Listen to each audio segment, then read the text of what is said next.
Le bruit sourd d'un bruit sourd dans la suite présidentielle de l'hôtel Savoy fit s'arrêter brusquement Clara Mendes dans le couloir. Elle poussait son chariot de nettoyage, déjà habituée au silence luxueux qui imprégnait cet étage exclusif, mais quelque chose dans ce son semblait étrange. Elle frappa à la porte avec ses doigts, hésitant un instant. « Monsieur, est-ce que tout va bien là-dedans » a-t-il demandé en ajustant son tablier.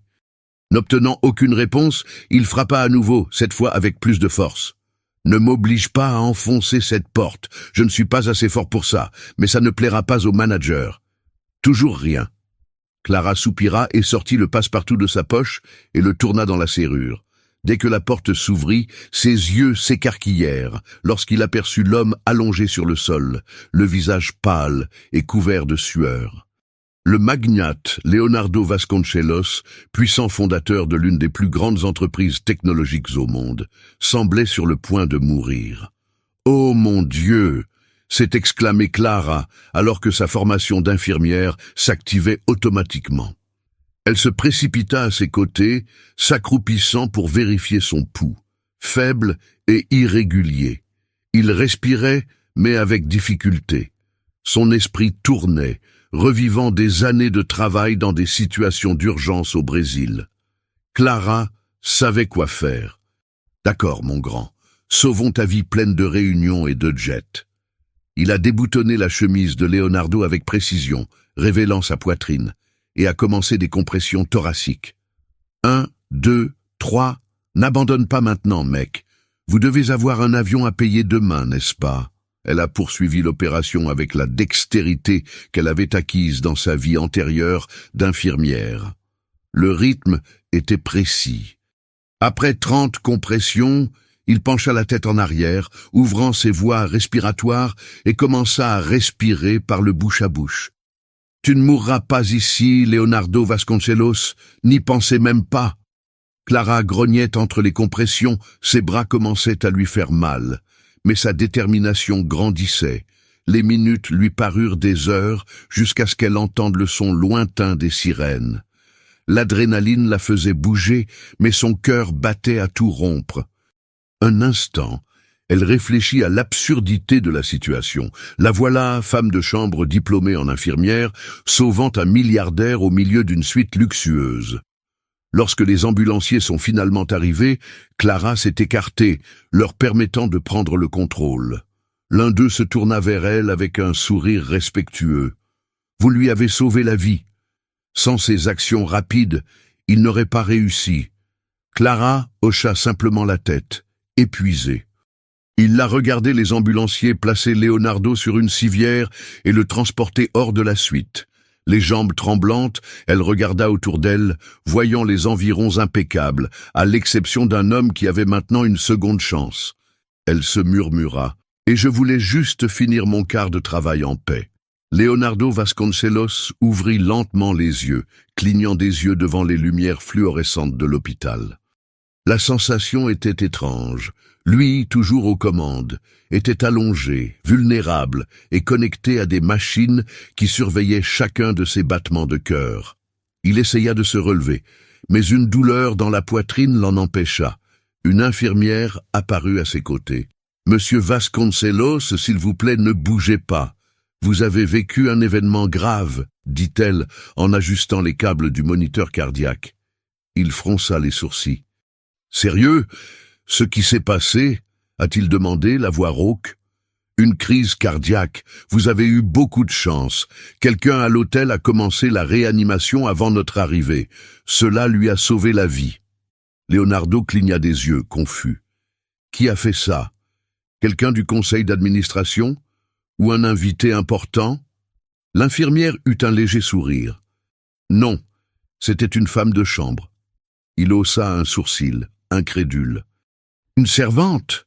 répéta-t-il, comme si le mot était un concept étranger. « C'est exact. Elle était rapide et précise. Vous avez eu de la chance. » Leonardo s'allongea sur l'oreiller, absorbant l'information.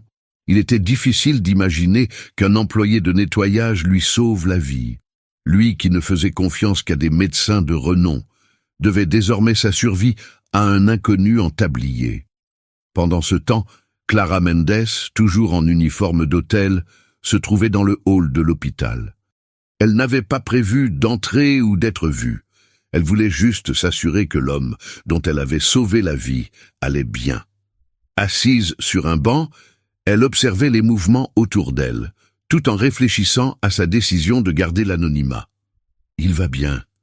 C'est ce qui compte », marmonna-t-elle en redressant une mèche de cheveux. Mais quelque chose la dérangeait. Même si elle voulait éviter d'être reconnue, elle ressentait le besoin de le voir, même de loin. C'était comme s'il avait besoin de tourner la page. Le lendemain, Leonardo rentra à l'hôtel, toujours abattu, mais avec sa posture habituelle de supériorité. Il s'arrêta à la réception pour régler son séjour lorsque Clara, poussant son chariot de ménage, traversa le hall. Elle essaya de ne pas le regarder, mais son cœur manqua un battement. Leonardo remarqua sa présence, mais il ne savait pas pourquoi il ressentait quelque chose de familier chez elle. Il y avait quelque chose dans ses manières qui attira son attention. « Excusez-moi » a appelé Leonardo, se surprenant lui-même. Clara s'arrêta et se tourna lentement. « Oui, monsieur » Il hésita, essayant d'organiser ses pensées. « Vous avez l'air familier. Est-ce qu'on s'est déjà vu ?» Clara retint son rire, mais répondit avec le calme caractéristique. « Bien sûr, monsieur, c'est moi qui nettoie ton désordre, littéralement. » Leonardo resta sans voix pendant un moment, se contentant de la regarder avant de secouer la tête. « Je comprends. Merci. » Clara hocha la tête et continua son chemin, sans se rendre compte à quel point sa simplicité l'intriguait. Leonardo observait Clara de loin, sa curiosité augmentant à chaque interaction. Quelque chose chez elle le dérangeait et l'intriguait à la fois. Il ne pouvait pas l'expliquer, mais il y avait quelque chose dans sa position calme et déterminée qui le mettait au défi comme peu de gens le faisaient. Il était rare que quelqu'un croise son chemin sans paraître intimidé. Cet après-midi-là, alors que Clara changeait les draps dans une autre suite, Leonardo apparut à la porte. Il croisa les bras et, d'un ton faussement désinvolte, demanda « Travaillez-vous toujours avec une telle détermination ?» Clara leva rapidement les yeux, essayant de cacher sa surprise, mais elle ne put s'empêcher de sourire légèrement. « Détermination », répéta-t-elle en pliant les draps. « Ce n'est qu'un entraînement. Après tout, ces pièces ne se nettoient pas toutes seules. » Il s'avança, l'évaluant d'un regard pénétrant. « Il y a quelque chose chez toi qui me fait penser que ce n'est pas tout ce que tu as fait dans ta vie. Vous avez l'air différent. » Clara gardait son sourire, mais son estomac se retournait. Il commençait à relier les points, même s'il ne savait pas exactement pourquoi. « Peut-être que j'ai juste un talent particulier pour faire des lits, monsieur Vasconcelos, » dit-elle, délibérément vague. Leonardo plissa les yeux, mais n'insista pas. Quelque chose dans son odeur réveillait un lointain souvenir, une odeur qu'il ne parvenait pas à identifier, mais qui était réconfortante. Il a ensuite décidé d'enquêter plus avant. Assis dans sa suite, il s'est connecté au système de caméras de l'hôtel, l'un des avantages d'être un client régulier avec autant de pouvoir sur les lieux. Il a commencé à examiner les dossiers à partir du jour de la crise cardiaque, en ajustant la chronologie au moment exact où il avait perdu connaissance. Les enregistrements montraient Clara entrant dans la suite, vérifiant son pouls et commençant immédiatement la réanimation. Il observait chaque mouvement, chaque geste, alors qu'elle luttait contre le temps pour le sauver. Enfin, la vidéo montrait les ambulanciers arrivant et Clara quittant la pièce avec le visage tendu et les mains tremblantes. Leonardo a mis la vidéo en pause et a regardé l'écran, l'esprit tournant. La femme qu'il avait traitée avec dédain était la raison pour laquelle il était encore en vie. Le lendemain matin, Leonardo trouva Clara dans le couloir, alors qu'elle poussait son chariot. Il s'arrêta devant elle, son expression plus douce que d'habitude. « J'ai vu ce que tu as fait pour moi », dit-il. Clara cligna des yeux, essayant de cacher sa nervosité. « Que veux-tu dire ? Il n'y a pas besoin de faire semblant. Les caméras ne mentent pas. » Clara déglutit difficilement, mais garda son sang-froid. Je ne m'attendais pas à un merci, si c'est ce que tu veux savoir. Leonardo eut un sourire retenu. Peut-être que tu ne les attendais pas, mais cela ne veut pas dire que tu ne les mérites pas. Leonardo a passé la nuit éveillé.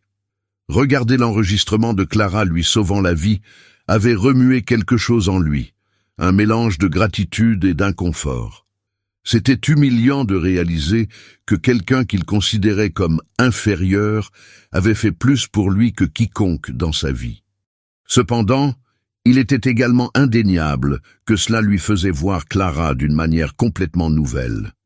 Le lendemain matin, Leonardo se rendit dans le couloir où travaillait Clara. Il la trouvait en train de nettoyer la vitre d'une des fenêtres, dans le cadre de sa routine habituelle. Elle semblait concentrée, mais en remarquant sa présence, elle se retourna prudemment. « Êtes-vous venu contrôler la propreté ?» a demandé Clara, son ton plein de sarcasme. « En fait, je suis venu pour te remercier. » Il a répondu directement, la prenant au dépourvu. Clara laissa tomber le tissu et croisa les bras pour l'évaluer. « Pour remercier, je pensais que ce n'était pas quelque chose dans votre répertoire, monsieur Vasconcelos. » Leonardo prit une profonde inspiration, luttant contre l'envie de répliquer avec arrogance.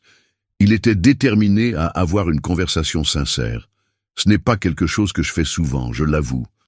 Mais ça ne veut pas dire que je ne reconnais pas ce que tu as fait pour moi. Sans toi, je ne serais pas là. » Clara le regarda quelques secondes avant de répondre. « J'ai juste fait ce que n'importe qui ferait. Vous n'avez pas besoin d'en faire quelque chose de grand. » « Non. » Il secoua la tête. « Ce n'était pas ce que n'importe qui ferait. Vous êtes allé au-delà de ce qui était attendu. Et j'étais un idiot. Eh bien, nous sommes d'accord là-dessus. » Elle a fait un sourire court mais sincère. Leonardo lui rendit son sourire, mais il y avait quelque chose dans son expression que Clara ne parvenait pas à déchiffrer. Il hésita un moment avant de continuer. « Pourquoi tu n'as rien dit ? Tu aurais pu utiliser ça à ton avantage. Je ne sais pas, peut-être pour demander une promotion ou quelque chose du genre. » Clara rit, un son léger et inattendu. « Parce que je ne l'ai pas fait pour en profiter, monsieur Vasconcelos. Je l'ai fait parce que c'était juste ça. Et c'est pourquoi je me sens encore plus mal à propos de la façon dont j'ai agi envers toi. » Leonardo baissa le regard, ce qu'il faisait rarement. « Je n'ai pas l'habitude de voir quelque chose à quelqu'un, surtout quelqu'un que j'ai si maltraité. » Clara soupira, adoucissant son ton. « Tout le monde mérite une seconde chance, même toi. » Leonardo la regarda, surpris par la réponse. La simplicité et la profondeur de ses propos le désarmèrent.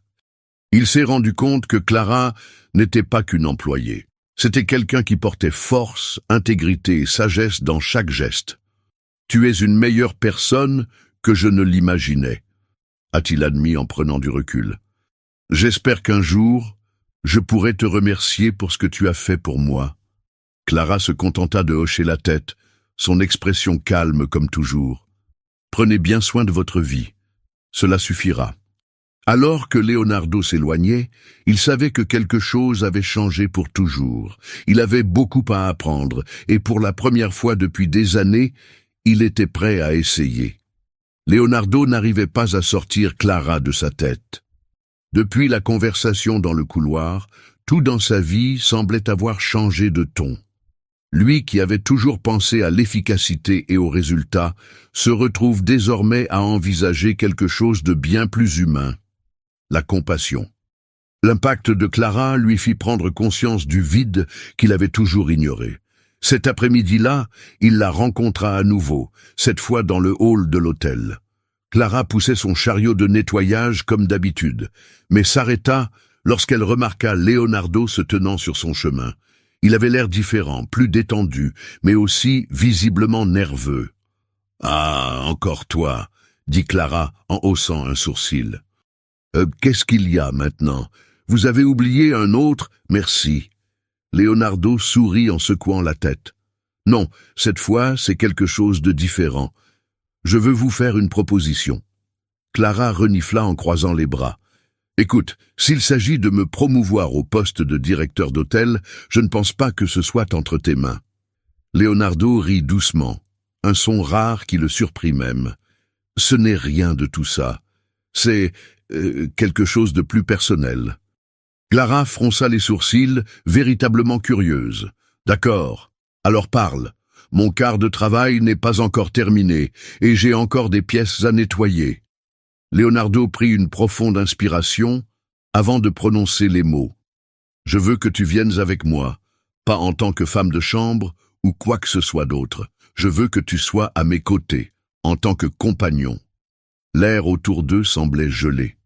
Clara cligna des yeux plusieurs fois, certaine de n'avoir pas bien entendu.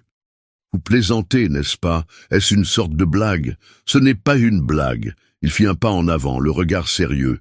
Tu m'as sauvé la vie, Clara. Mais ce n'était pas seulement ça.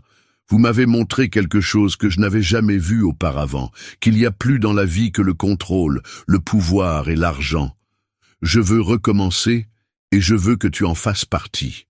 Clara rit avec incrédulité. Leonardo, tu es milliardaire. Je suis femme de chambre. Dans quel genre de mauvais film pensez-vous que nous vivons ici? Celui où je suis honnête, répondit-il d'une voix ferme. Je sais que ça semble étrange.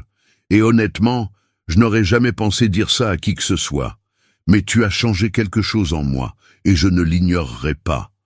Clara le regarda un long moment, évaluant chaque mot, chaque geste. C'était surréaliste. Mais au fond, elle savait qu'il disait la vérité. C'est bon, dit-elle finalement, avec un sourire enjoué. Mais à une seule condition, Léonard fronça les sourcils. Lequel? Vous apprendrez à faire la vaisselle. Et vous le ferez correctement, sans vous plaindre. Leonardo rit, un son léger et authentique. Fermé. Les deux se regardèrent encore un instant avant que Leonardo ne tende la main. Clara hésita, puis la serra, sentant que pour la première fois, leur vie était sur le point de vraiment changer. Dans les mois qui suivent, Clara et Leonardo se lancent dans un nouveau voyage ensemble. Elle lui a appris à apprécier les choses simples de la vie, tandis qu'il l'a aidée à explorer des possibilités qu'elle n'avait jamais envisagées. C'était un équilibre imparfait, mais cela a fonctionné. Le jour de leur mariage, entouré de tournesols et de ses proches, Leonardo murmura à l'oreille de Clara « Merci de ne pas m'avoir abandonné ». Elle sourit en lui serrant la main « Et merci d'avoir enfin appris à faire la vaisselle ». Ils ont tous deux ri, prêts à affronter l'avenir ensemble, avec amour, humour et une nouvelle compréhension de ce qui comptait vraiment.